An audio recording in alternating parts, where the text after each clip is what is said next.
Hello everyone, I'm Yogeshwaran, PhD scholar at Agarkar Research Institute, Pune, India. My research looks at how geography and evolutions are connected. Today I will be presenting my research titled When the Western Ghats Shaped the Microbes, tracing a time through a drop of water.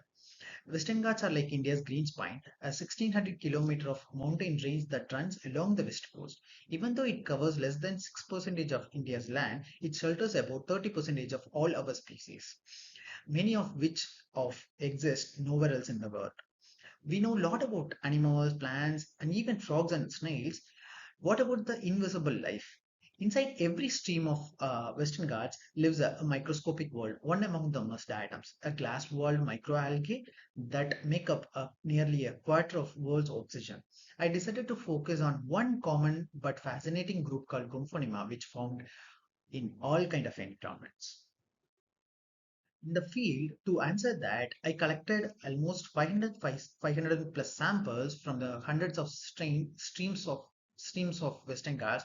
Back in the lab, I isolated and cultured almost 500 plus strains of diatoms.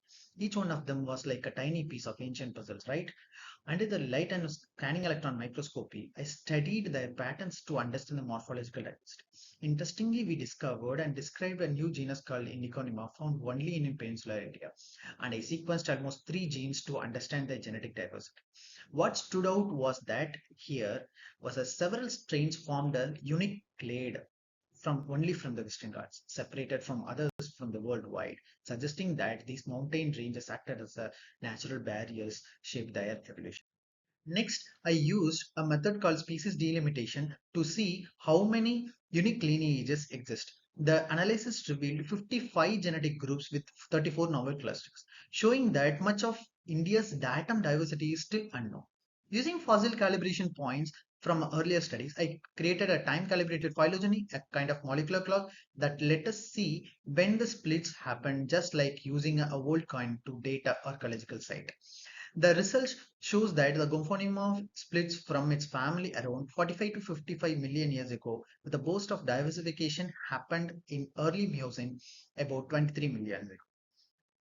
That's the same time when the Neogen uplift and Indian monsoon become a stronger.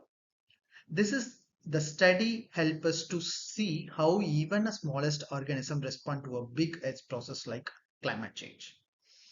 And even these patterns are serve as an early warning system for the biodiversity loss and the environmental stress. Through these microscopic storytellers, we can trace how even the Western Ghats shaped their life itself. Thank you.